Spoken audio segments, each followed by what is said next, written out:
Paramos no 18 e hoje continuaremos também a partir do 18. Tá? Diz assim o texto: considero que nossos sofrimentos atuais não podem ser comparados com a glória que em nós será revelada.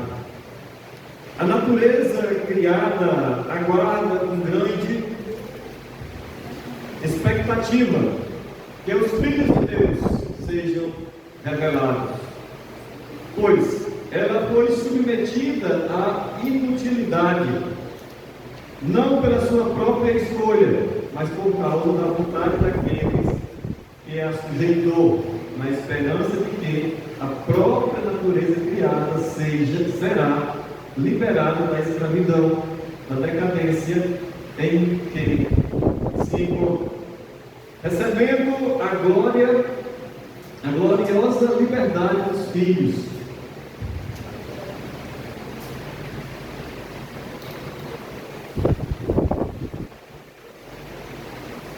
A gloriosa liberdade dos filhos de Deus. Sabemos que toda a natureza criada geme até agora como em dores de parto. E não só isso, mas nós mesmos que temos os primeiros frutos do Espírito, gememos interiormente, esperando ansiosamente nossa adoção como filhos, a redenção do nosso corpo, pois nessa esperança fomos salvos. Mas esperança que se vê não é esperança. Quem espera por aquilo que está vendo? Mas se esperamos o que ainda não vemos, aguardando pacientemente. Da mesma forma, o Espírito nos ajuda em nossas fraquezas, pois não sabemos como orar, mas o próprio Espírito intercede por nós, com gemidos inexprimíveis. E aquele que sonda os corações conhece a intenção do Espírito, porque o Espírito intercede pelos santos, de acordo com a vontade de Deus. Amém, irmãos? Vamos orar mais uma vez em nome de Jesus. Senhor, mais uma vez, Pai, estamos aqui, diante, Senhor Deus, da Tua revelação, e suplicando a Ti, Senhor, o direcionamento do Teu Espírito, em iluminação do Teu Espírito, para que possamos assim, Senhor Deus, entender esta palavra e aplicá-la em nossos corações. Em nome de Jesus. Amém.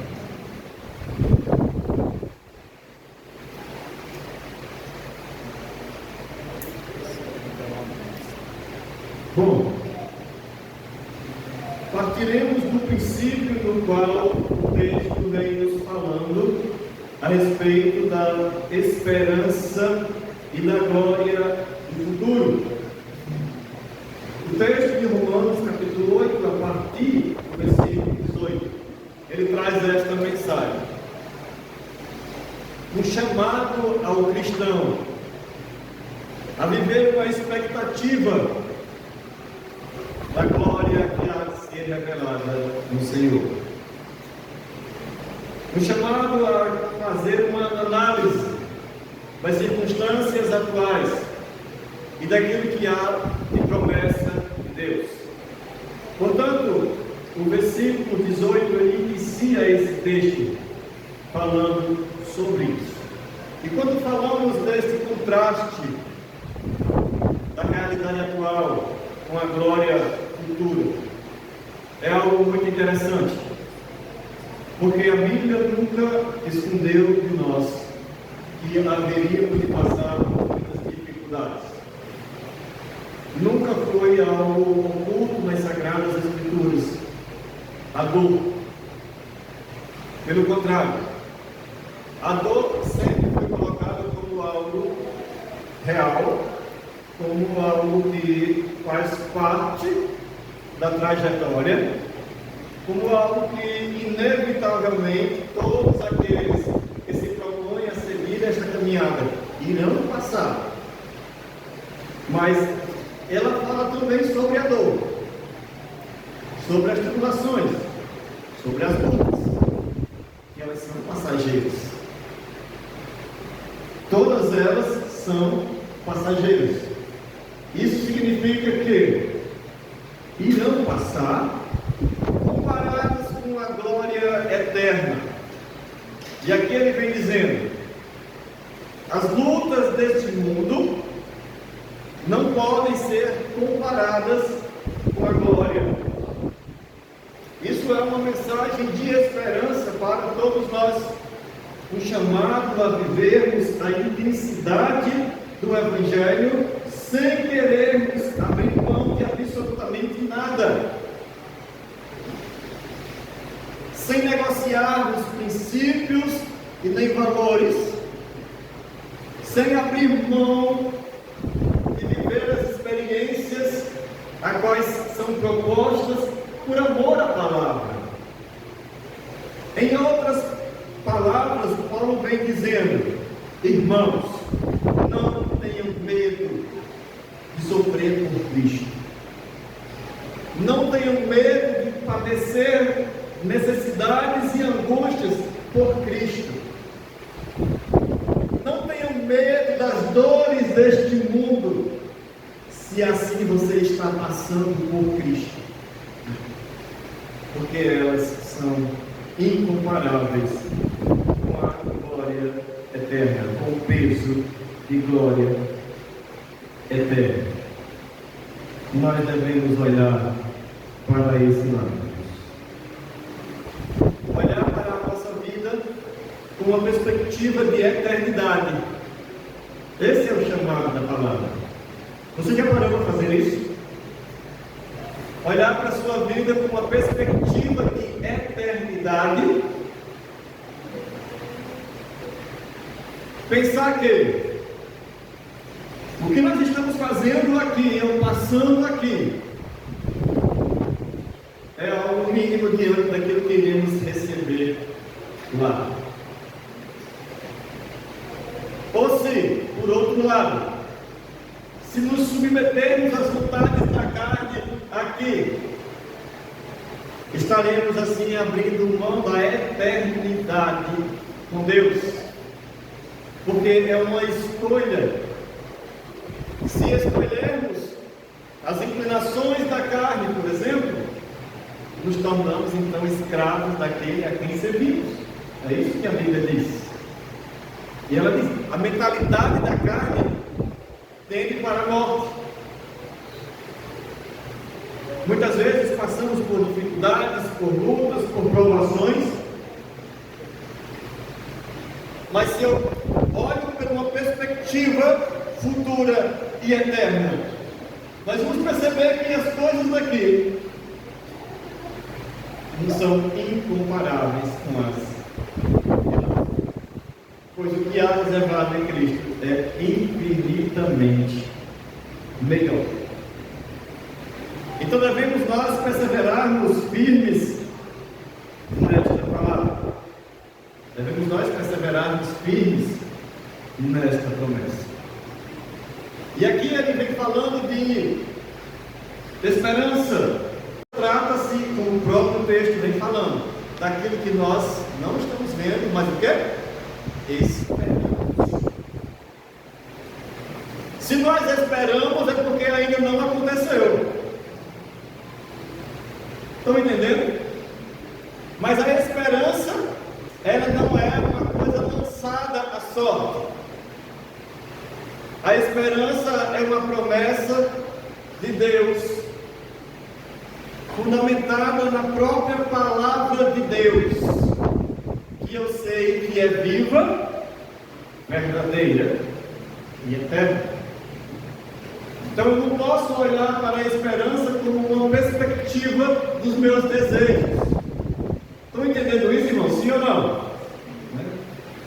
Pastor Renato, sim ou não? Entendam isso, porque isso é importante. Perspectiva daquilo que você deseja. Mas a esperança é uma certeza dada por Deus. Compreenderam isso? Se você não entender isso, não vai adiantar a gente levar a mensagem para frente, porque vai ficar perdido o negócio. Eu não posso, vou repetir novamente, vamos lá? Não confunda esperança com projeção daquilo que eu quero. Por exemplo, espero que amanhã chova. Qual a certeza que eu tenho que vai chover amanhã? Mas é um desejo meu, então eu espero que chova. Mas não tenho certeza. Então isso não é esperança. Isso é uma manifestação de um desejo, de uma vontade.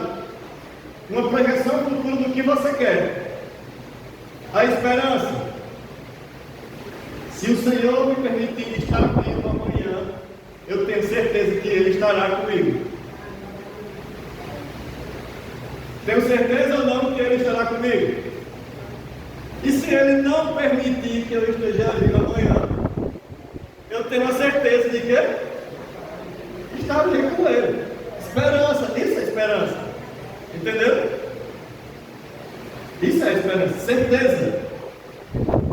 Mas não aconteceu. Mas é certeza. Então, diante disso, a proposta da palavra qual é?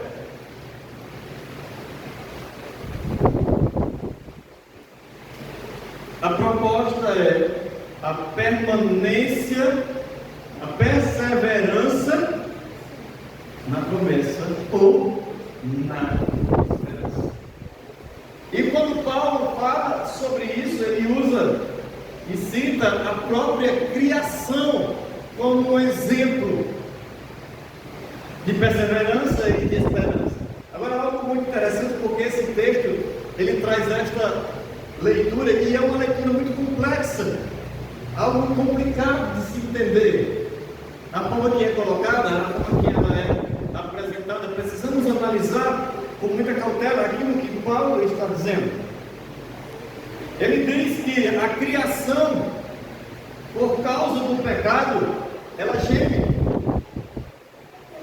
E a criação a qual ele se refere, ele refere-se à natureza, as coisas materiais, as imateriais, tudo que foi criado por Deus sofreu impactos diretos do pecado do homem.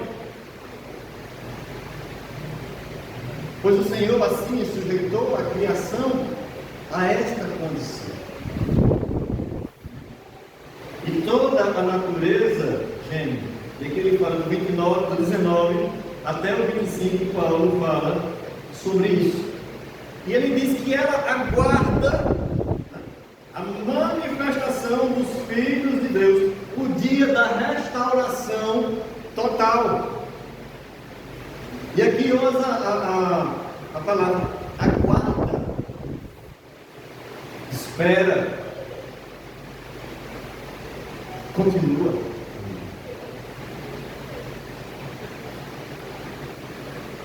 E continuando o texto, ele diz mais, né? Ele diz: nós também gememos, os filhos da primícia, aqueles que receberam o Espírito, aqueles que vivem no Espírito, né? Ele diz: os primeiros frutos do Espírito, gememos interiormente, esperando ansiosamente nossa adoção como filhos, a redenção do nosso corpo, pois nessa esperança fomos salvos. E aqui ele faz esta comparação interessante. Assim como a natureza foi corrompida pelo pecado, geme e aguarda a manifestação dos filhos de Deus, nós também aguardamos ansiosamente por isso. Nós devemos aguardar ansiosamente o retorno do nosso Senhor Jesus Cristo. Agora, quando ele fala em aguardar o retorno de Cristo, é em que sentido? No sentido de uma permanência na obediência, mesmo em meio a um mundo tão corrompido, que traz tantas dores para os filhos de Deus. Há um mundo tomado pelo pecado, que oprime, a criação, que oprime aqueles que nele habitam, de tal maneira que o maior anseio do cristão é qual? Não tem como vocês pensam. Qual é o maior anseio do cristão? Morrer? Assim você quer ser transladada em vida. É? O maior anseio do cristão, nós anseiamos por isso. A redenção, a glorificação, aquele momento da vida onde o pecado não mais existirá. Aquele lugar onde o Senhor enxugará dos olhos todas as lágrimas, irmãos. Aonde não haverá nem choro e nem dor. Oh, glória, não? Esse é o grande anseio dos cristãos. Que o Senhor volte para levar a sua igreja. Mas enquanto isso, enquanto esperamos, e aqui lembre-se que eu falei da esperança, a certeza. De que certeza? O retorno de Cristo não é uma possibilidade. Entenda isso, tá? Jesus, não é que Jesus pode voltar. Ele vai voltar. Essa é a certeza. E Ele nos garantiu que aqueles que permanecem fiéis até o fim serão o quê? Então Ele vai voltar para buscar esses. Quando? Não sabemos. Mas vivemos em quê?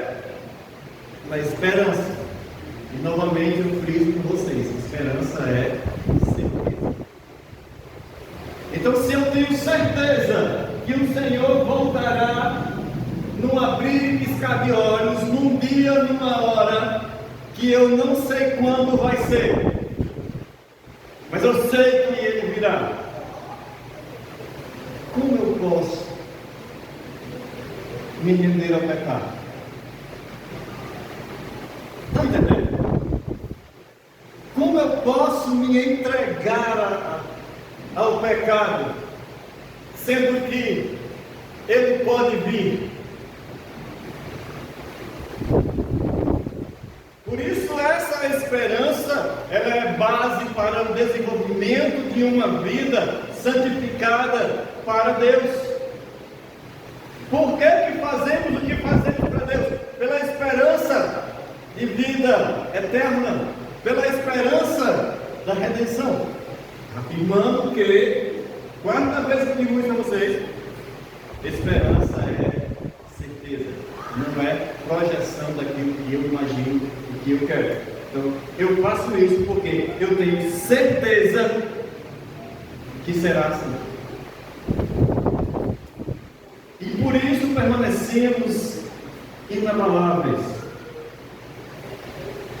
Cremos na salvação, cremos na regeneração, cremos na esperança, não apenas a ida para o céu, mas cremos também na restauração, como diz o texto, que é a expectativa de toda a criação. Lá o Senhor vai vir estabelecer uma nova terra, novos céus e nova terra. Tudo será novo. Isso é a nossa expectativa. Sabendo que esses sofrimentos, sabendo que as angústias, as dores que aqui passamos, e aqui é interessante que Paulo ele usa a expressão como dores de parto. As dores de parto. As mulheres sabem um pouco melhor do que os homens que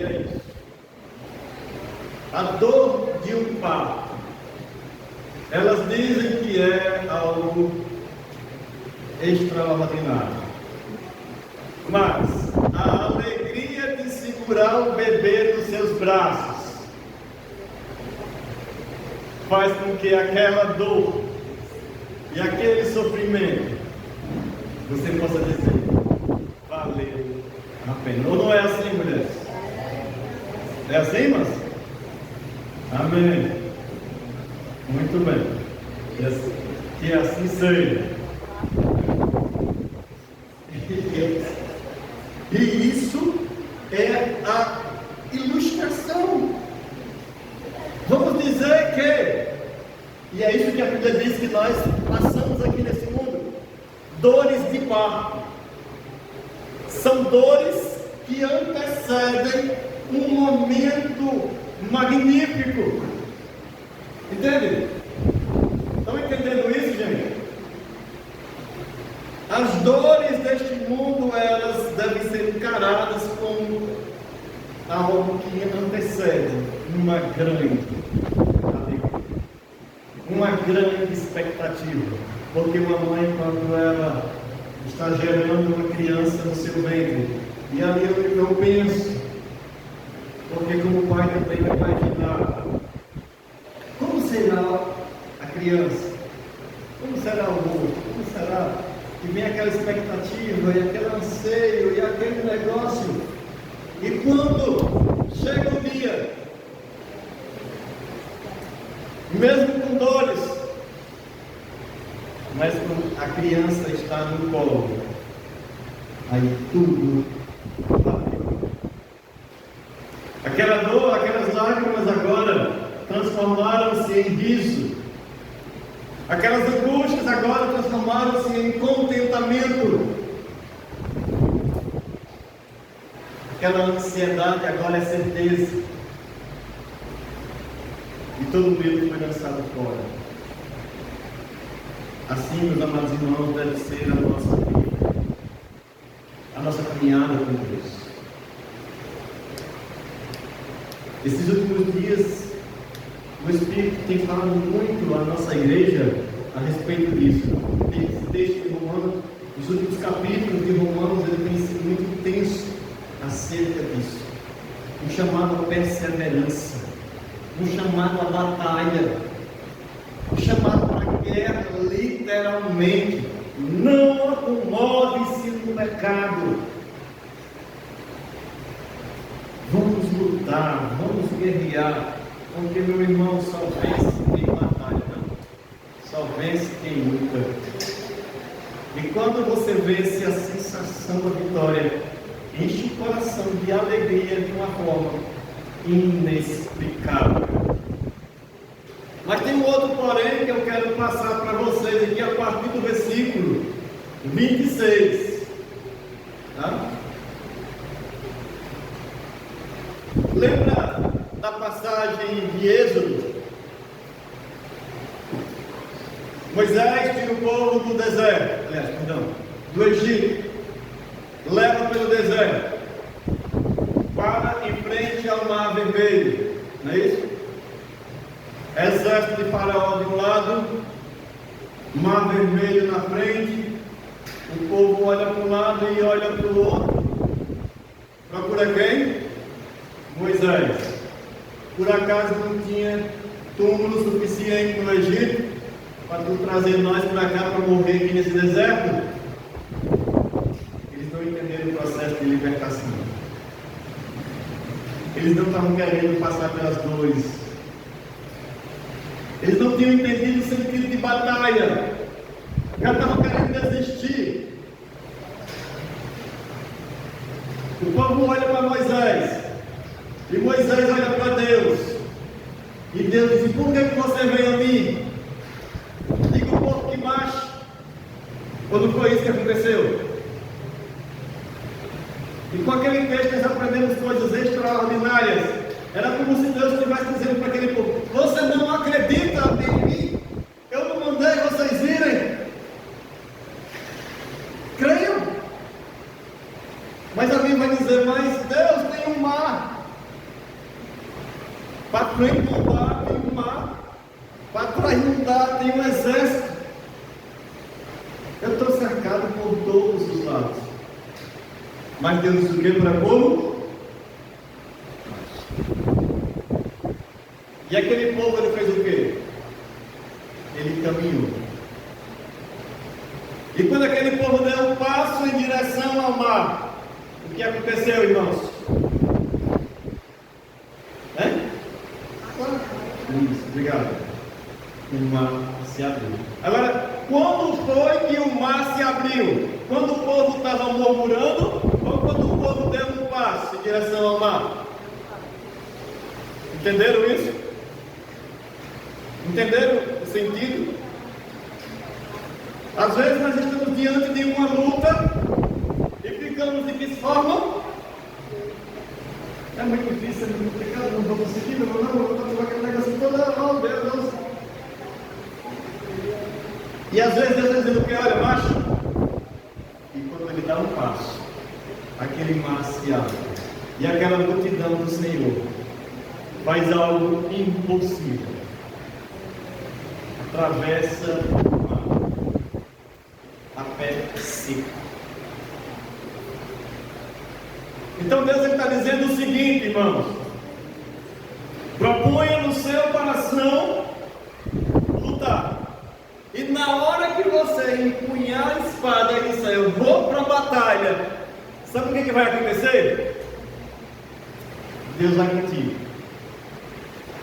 Agora, se você ficar acuado, com medo, duvidoso, temeroso, pensando em voltar para trás, Deus não vai atuar. Porque o agir de Deus é mediante a sua ação.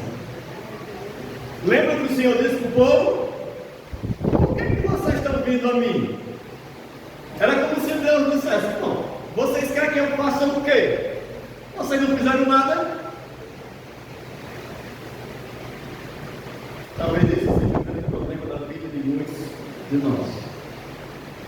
Não fizemos absolutamente nada e queremos que Deus faça alguma coisa. Mas na hora que você propõe a lutar, aquela batalha que diz, essa vai acabar comigo, essa vai ser difícil. Mas quando você propõe a lutar, Deus faz um milagre, irmão. Não, meu irmão, Deus faz coisas extraordinárias. Deus faz coisas que você vai olhar assim e vai dizer, como, Senhor, isso é possível? Não é possível, é impossível, por isso que é Deus que faz.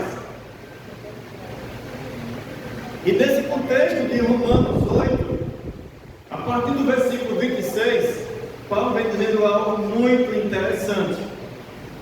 Ele vem dizendo que se nós perseverarmos, não estaremos só. Não é isso? Se nós perseverarmos, nós não estaremos só. Da mesma forma, o Espírito nos ajuda em nossas fraquezas, pois não sabemos orar como convém. Continuando.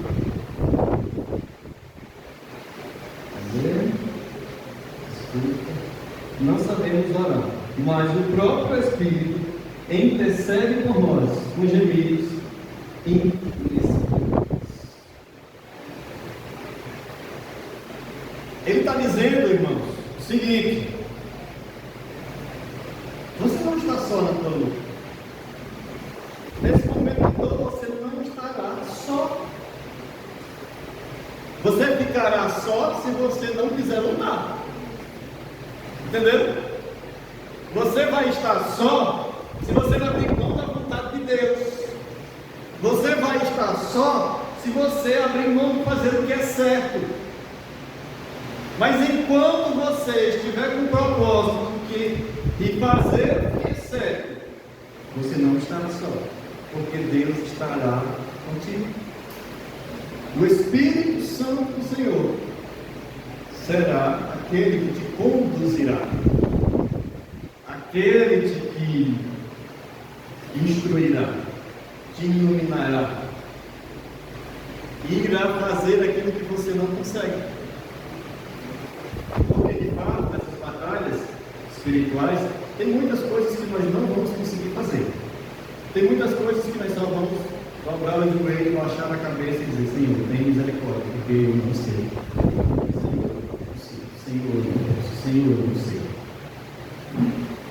E o Espírito Santo vai fazer o quê? Ele vai interceder com gemidos inexprimíveis.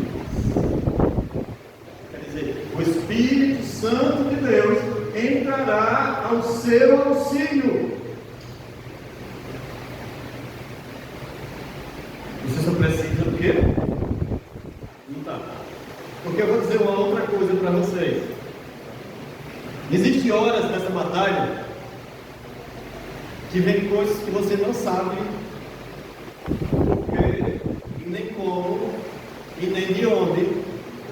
E se você tentar explicar por que isso é assim, ou por que acontece isso, você não vai saber explicar. Porque é uma batalha. E na batalha o inimigo ele prepara ciladas para a vida das pessoas e você não vai entender como, nem porquê. E essa é a hora da ação do Espírito. É nessa hora que o Espírito ele intercede. Vai ter muitos momentos que você não vai entender por que eu errei, por que eu fracassei, por que isso aconteceu, por que isso foi assim. E você vai tentar encontrar uma resposta, mas não achará. Você vai tentar encontrar uma lógica, mas não a encontrará. Você tentará encontrar uma razão, mas não existirá. E quando você não sabe por que, nem como, nem quando, o Espírito Santo ele intercede pela sua vida. Ele torna-se um socorro bem presente na hora da angústia. Mas quando é que o socorro vem? Sabe não? Quando é que vem o socorro? Olha, filho. Quando o quê? Vai, fala. Quando o quê? Quando clamamos ou quando dizemos: Senhor, salva-me. Lembra de Pedro? Senhor, salva-me. Mas só pede socorro quem está na batalha. Só pede socorro quem está na batalha. Quem está na zona de conforto, eu estou bem, está de boa, eu consigo. Mas beleza, tu vai conseguir ficar onde está. Não é aí que Deus quer que você esteja. Se aguardando, retrocedendo. Deus diz que o meu espírito não se agrada com os que retrocedem. Vamos para a luta, vamos. Senhor, não estou conseguindo. Senhor, socorro. Senhor, me salva. Mas na luta, entende? Mas na luta, é na batalha. E ali o Senhor envia o Espírito Santo, que vai trazer paz no teu coração, que vai dizer para você: você não está só, filho, você não está só, filho, eu estou contigo, eu sou teu Deus, não temas, não te assombres, que eu sou teu Deus, eu te ajudarei. Entendeu? Mas você tem que querer lutar, irmão, em nome de Jesus. Persevera até o fim, porque a promessa da esperança é real. Amém? Que Deus nos abençoe. Que Deus nos conceda a graça, queridos, de compreender esta palavra. Mas não só compreendê-la, mas aplicá-la também na nossa vida, no nosso cotidiano. Bom? Então que a graça do Senhor Jesus seja com todos nós, em nome do Senhor. Vamos orar?